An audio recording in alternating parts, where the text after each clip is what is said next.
In this video, we're going to explore the connection between shears and invariant lines. So earlier on, in the chapter, we looked at the shear transformation. And here's an example of a shear, 1404, which we saw was a shear that's parallel. It's a horizontal shear. So it's sort of swishing things about parallel to the x-axis.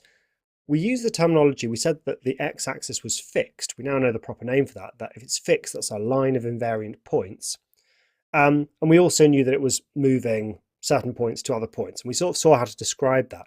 But so this question says find the invariant lines and line of invariant points of M.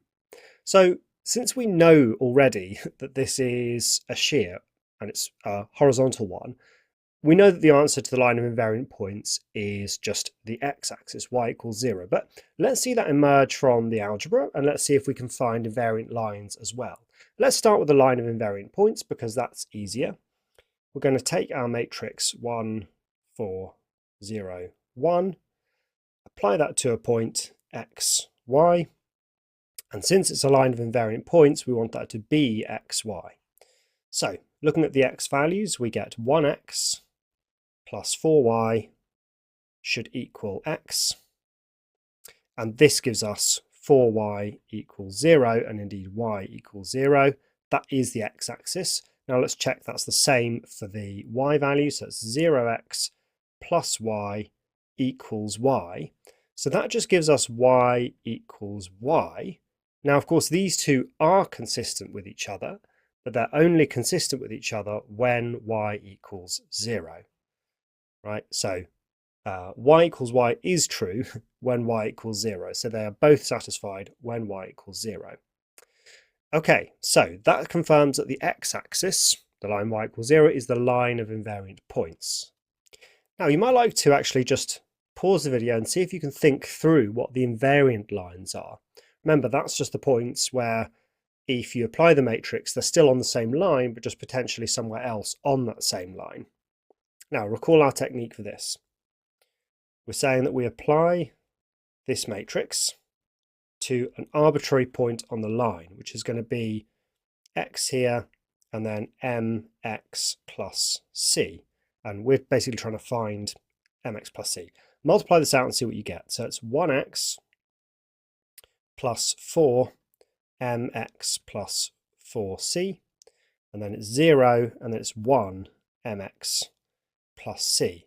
And for this to be on the same line, it must satisfy the same condition, i.e. the y value must be m times the x value plus c. So the setup is the y value equals m times the x value plus c. And now we're just comparing coefficients. It's probably easier to expand for this. So mx plus c is, well, it's not just equal to, it's identical to mx plus 4m squared x plus mc plus c. So equating the x values, I've got m on the left, so m, and on the right I've got m, and I've got plus 4m squared. So solving this, I can just cancel the m's on both sides, and I've got 4m squared equals 0, and that means m equals 0. So that is the condition for the x values being the same on both sides. The constants on both sides, well, it's c on the left, and on the right it's mc plus c. So we can cancel the c from both sides and have 0 equals mc. Okay, so the solution to this is that either m equals 0 or c equals 0. The logic there is important, I'll write or. So we have to think, what condition makes this true and this true? Well, it's got to just be m equals 0. If m equals 0, c can be anything, because if m is 0, mc is always 0. So what this tells us is that the invariant lines are anything in the form y equals 0x plus c, i.e. any horizontal line. And that makes sense because this is a horizontal shear, it's just sliding things to the left and to the right. So take any horizontal line, like y equals 8. Anything that's on that line will just slide over to the right or the left, and the y value is still 8. So there's our line of invariant points, y equals 0, the x-axis, but actually we've proven that any horizontal line is also an invariant line. Okay, how about this one? So at first glance, this actually doesn't look like a shear. We're going to begin by finding the invariant lines and the lines of invariant points, and we'll see how that proves that this actually is a shear. Again, you might want to pause the video and think, well, what conditions should there be on a matrix for it to even count as a shear? Just looking at this, we know it's not a horizontal or a vertical shear, but it doesn't need to be. Shears can be along a diagonal as well. Okay, let's go ahead and find the invariant lines and the lines of invariant points. I'll start with the lines of invariant points because that's easier. So 4, 3, minus 3, minus 2 applied to the point xy needs to equal xy. So first condition, 4x plus 3y should equal x, and therefore 3y equals minus 3x and y equals minus x. Let's hope we get something consistent over here. Looking at the y values, it's minus 3x minus 2y should equal y. Adding the 2y to both sides, minus 3x equals 3y, and yes, y equals minus x. Consistent results there, and therefore y equals minus x is our line of invariant points. That is a condition, one of the conditions for a matrix being a shear. It must have a line of invariant points, because a shear takes a line, not necessarily horizontal or vertical, and it basically slides things up or down like that, but there is that fixed point there. Anywhere that's on the line running through the middle of your shear has to stay where it is. So we've at least got a candidate one there. What would be another condition? Well, all of the invariant lines should be parallel to your line of invariant points. That's important because with a shear, you've got your line of invariant points and your sliding up and down should be parallel to that line. So let's go ahead and check out whether the invariant lines here are parallel to y equals minus x. So we set this up. 4, 3, minus 3, minus 2 applies to an arbitrary point x and mx plus c. What do we get? We get 4x plus 3mx plus 3c, and we get minus 3x minus 2mx minus 2c. The condition is that the y value, minus 3x minus 2mx minus 2c, should be equal to m times the x value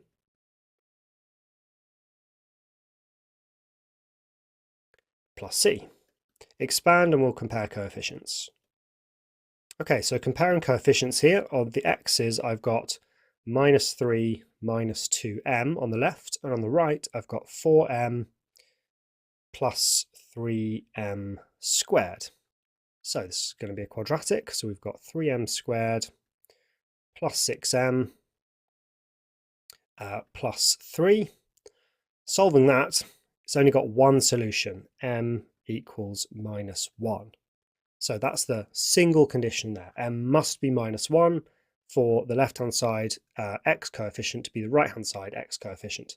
Now for the constant, I've got minus 2c on the left, and on the right I've got 3mc plus c. So getting this over to one side, we've got 3mc and then plus 3c. So factorising out 3c, I've got m plus 1.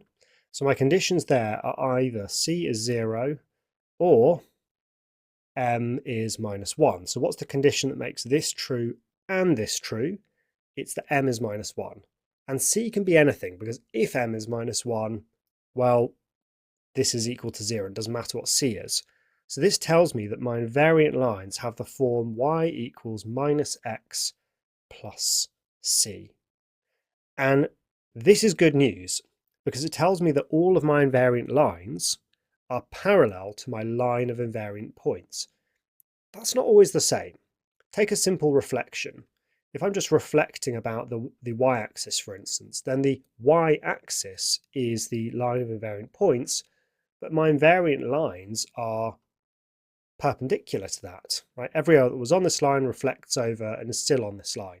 So that's not parallel to the line of invariant points. This is an unusual property of Shears. The final property is that the determinant should be 0. This is important because a shear, if you consider it from the perspective of the line of invariant points, doesn't change the perpendicular height measured from that line.